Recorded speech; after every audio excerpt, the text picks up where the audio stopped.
Cuán firme cimiento se ha dado a la fe de Dios en su eterna palabra de amor. Con el propósito de compartir con usted las inmutables verdades de la palabra de Dios, presentamos A través de la Biblia, un estudio detallado y sistemático de toda la Biblia que le ayudará a conocer lo que Dios ha revelado para nuestro provecho espiritual. Estos estudios bíblicos fueron diseñados y elaborados por el Dr. J. Vernon McGee, versado maestro de la Biblia, quien dedicó la mayor parte de su vida a la enseñanza clara y sencilla de la palabra de Dios. Acompáñenos, pues, mientras avanzamos en nuestro recorrido a través de la Biblia. Cuán firme cimiento la palabra de Dios. Es un gozo estar nuevamente con usted, amigo oyente, para traerle otro estudio de la serie A través de la Biblia. Continuamos hoy nuestro recorrido por el libro de los Salmos, y consideramos de mucho valor el poder pasar algún tiempo con estos primeros dos salmos, ya que ellos son, por así decirlo, la introducción a este libro, y como ya hemos dicho, ellos tienen una conexión que los mantiene unidos. No están sin relación, y los salmos están en general arreglados en cierto orden definido.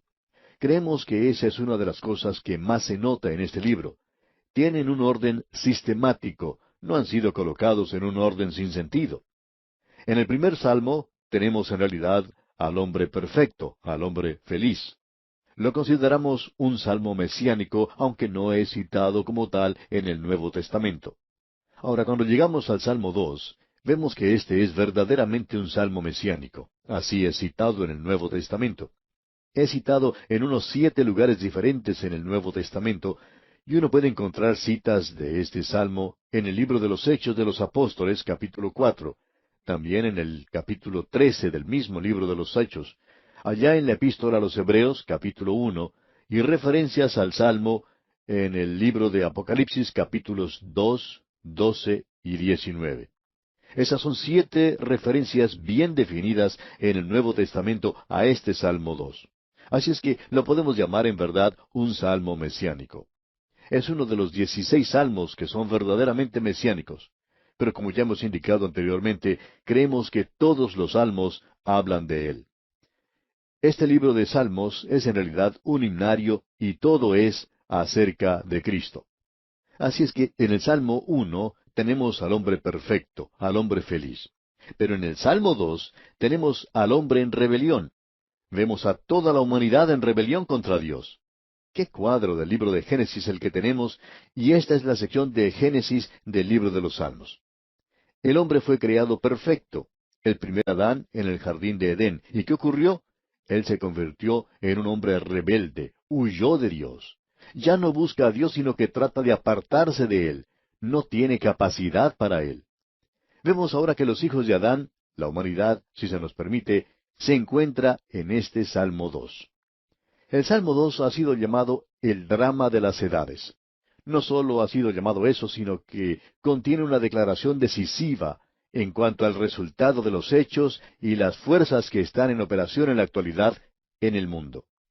Este salmo está separado aquí no tanto como uno separaría un drama o una representación teatral, sino como un programa de televisión.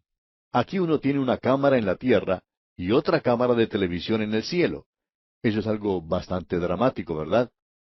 Porque en nuestros propios días hemos podido apreciar una cámara de televisión en la luna. Pudimos ver fotos de la luna, y eso es algo muy emocionante. Y también pudimos apreciar algunas fotos enviadas desde el planeta Marte por un artefacto mecánico que aparentemente está rotando alrededor de ese planeta. Eso también es muy emocionante. Pero aquí tenemos una cámara de televisión en la Tierra y otra en el cielo, y el programa se desarrolla de la siguiente manera. En primer lugar, tenemos que el hombre, la humanidad, se presenta ante la cámara y entonces podemos observar lo que ocurre a través de la cámara de televisión que está en la Tierra. Tenemos a este pequeño hombre representando su parte, como Shakespeare lo dijo, pequeño hombre que se pavonea en su diminuta actuación en el estrado de la vida y luego desaparece. Aún las personas no permanecen aquí por mucho tiempo.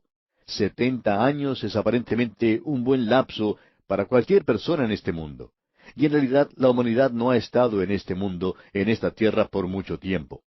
La humanidad es, podríamos decir, algo que ha llegado un poco tarde a la escena.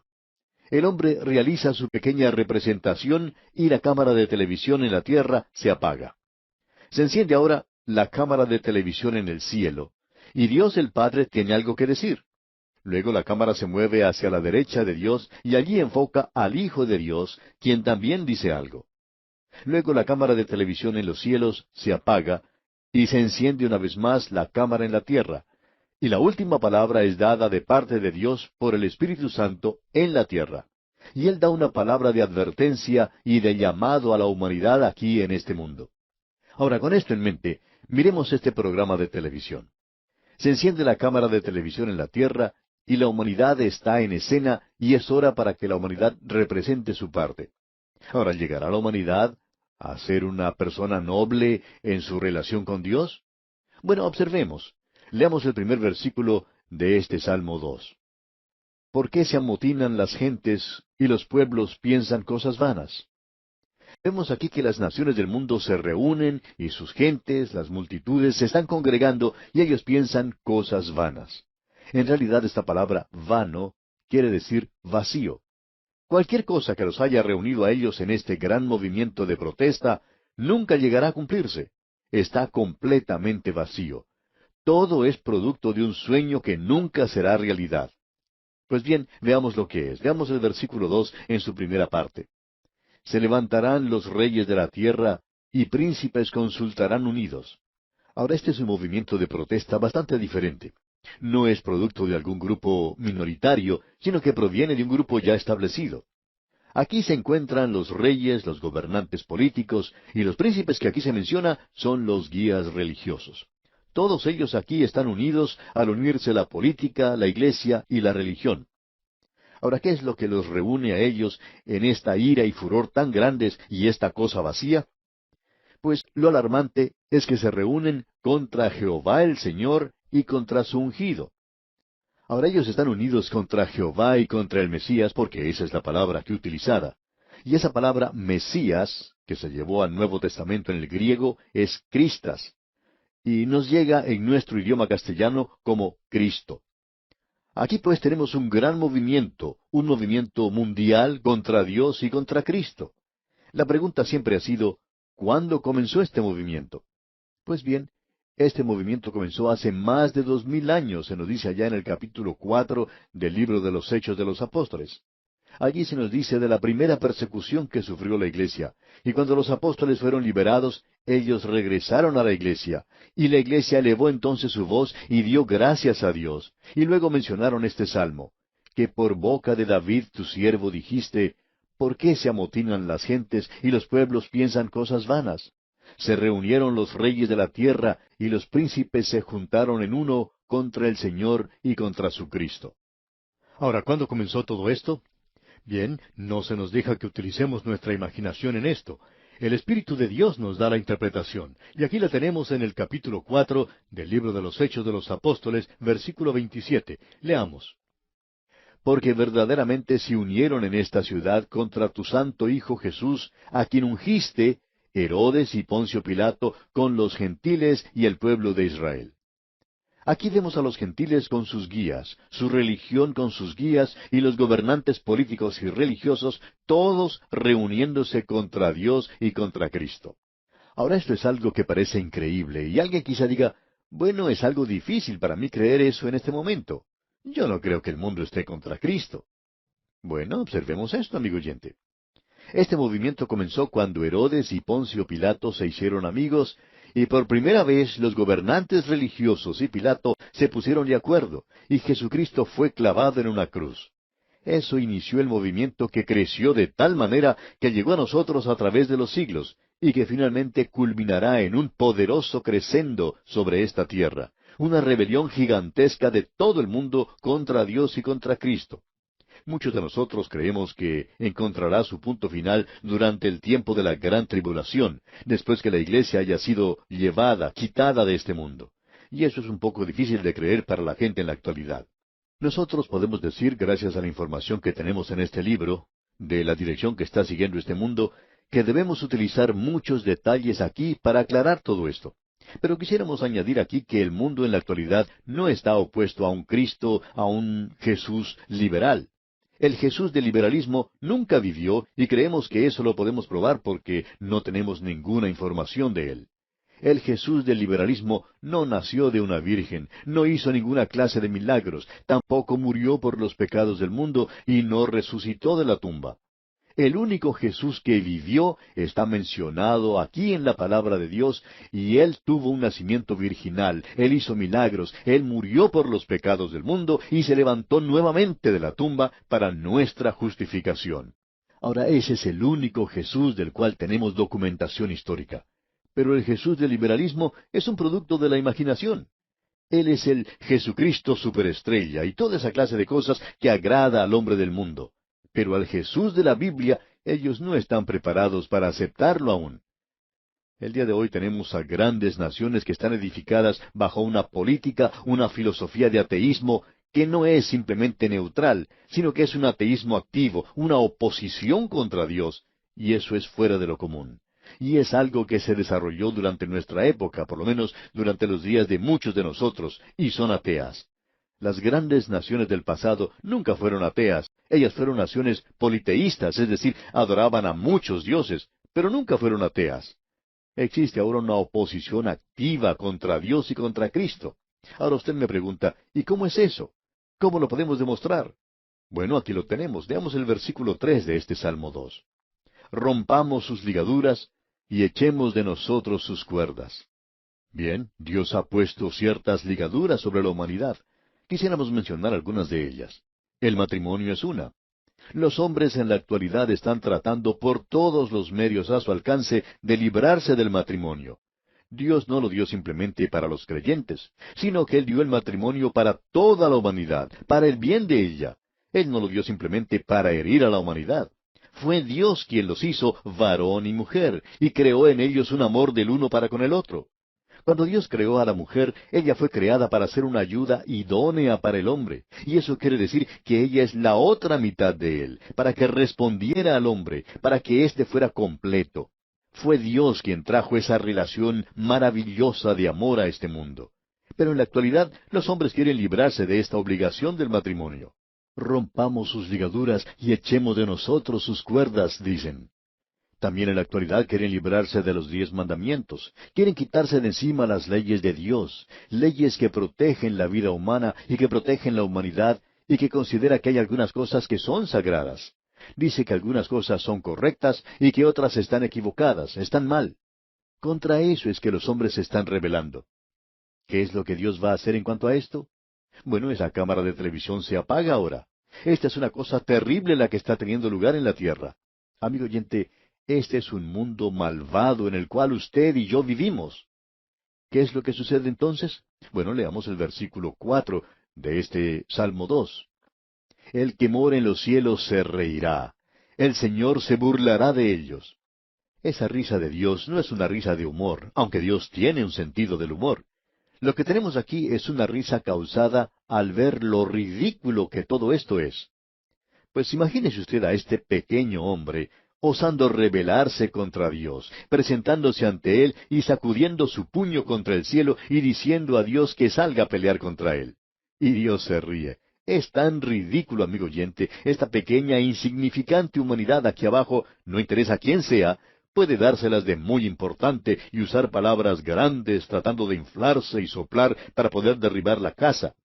Pues bien, hay muchos de esos seres inflados por todas partes en el presente, pequeños hombres que están hablando de su oposición contra Dios, y ellos están haciendo eso, pero no van a durar mucho. Usted probablemente recordará a alguno de esos personajes de fama mundial que acostumbraban a hablar mucho contra Dios, pero ya no los oímos decir nada. Tenemos también en nuestras naciones a muchos políticos que hicieron grandes declaraciones en el pasado, y de los cuales ya no oímos ni una palabra. Debemos decir que este pequeño hombre ha representado su insignificante parte en el escenario de la vida, y es algo ridículo que se esté oponiendo a Dios. Dios se ríe de eso. ¿Y qué es lo que va a hacer con él? Pues Dios continuará con su programa, y su programa es el de poner a este rey sobre el monte santo. Dios tiene un gran propósito y Él lo va a realizar. El Señor Jesucristo habla ahora y la cámara de televisión lo enfoca. Leamos el versículo 7. Dice, yo publicaré el decreto. Aquellos que me están escuchando en este momento y que están familiarizados con la teología, saben que el Señor Jesucristo es quien ejecuta todos los decretos de Dios. Y aquí se nos dice, Jehová me ha dicho, mi hijo eres tú, yo te engendré hoy. Quisiéramos que usted preste atención a esto, amigo oyente, y que escuche cuidadosamente, porque hay quienes dicen que Jesús es un predicador, que Él nació como cualquier otra persona, pero eso no es lo que la palabra de Dios está diciendo. El apóstol Pablo en su gran sermón en Antioquía de Pisidia, y creemos que ese fue uno de los mejores sermones que Pablo predicó, dijo lo siguiente, y aquí tenemos la interpretación del Espíritu Santo de lo que se quiere decir aquí por medio de esta declaración del Salmo 2. Pablo dijo, la cual Dios ha cumplido a los hijos de ellos, a nosotros, resucitando a Jesús. Escucha atentamente, amigo oyente. Esta es la interpretación de la resurrección de Jesucristo. Esto lo tenemos allá en el capítulo 13 del libro de los Hechos de los Apóstoles, versículo 33. Escuche. Resucitando a Jesús, como está escrito también en el Salmo 2, mi hijo eres tú, yo te he engendrado hoy. Ahora, ¿lo engendró en su nacimiento en Belén? No, amigo oyente, él no está hablando de eso. Lo engendró sacándolo de la tumba de José en la resurrección. De eso es de lo que está hablando aquí. No tiene ninguna otra referencia a lo demás. Y volviendo ahora al Salmo 2, leemos en el versículo 8, pídeme y te daré por herencia a las naciones, y como posesión tuya los confines de la tierra. Y este no es un texto misionero a propósito. No tiene ninguna referencia al programa misionero de la actualidad, porque nos podemos dar clara cuenta de lo que él está diciendo en realidad. ¿Cómo tomará él posesión de las naciones del mundo? ¿Predicando el Evangelio? No, no, amigo oyente. Escuche lo que dice aquí el versículo 9. Los quebrantarás con vara de hierro, como vasija de alfarero los desmenuzarás. Esa es la manera en que él regresará por segunda vez a la tierra para apagar la rebelión. Ahora, a la gente no le gusta eso, pero usted puede leer en el capítulo 19 del libro de Apocalipsis. Él vendrá a hacer la guerra. Ahora alguien quizá diga, bueno, yo pensaba que él era el príncipe de paz. Amigo oyente, para poder hacer paz en esta tierra hay que apagar toda la rebelión, y eso es lo que él va a hacer. Creemos que esto es algo práctico, es simple y básico, y lo podemos comprender muy bien ya que pone el dedo en la llaga. De la única forma en que usted podrá apagar una rebelión en este mundo es que Él venga y se haga cargo de todo. Él los castigará. Aquí dice que Él será quien haga eso. No me pida que yo presente disculpas por eso, amigo oyente. Ahora el Espíritu Santo es quien habla en el versículo 10 y dice, ahora pues, oh reyes, sed prudentes, admitid amonestación, jueces de la tierra. Sus mensajes siempre han sido dirigidos a los gobernantes de este mundo. Al comienzo con Faraón en Egipto, cuando José era su primer ministro. Daniel fue el primer ministro de Nabucodonosor en Babilonia, y más tarde lo fue de Ciro, rey de Persia. Dios ha presentado sus mensajes a través de ellos a estos gobernantes, y Él tiene un mensaje para nosotros en la actualidad.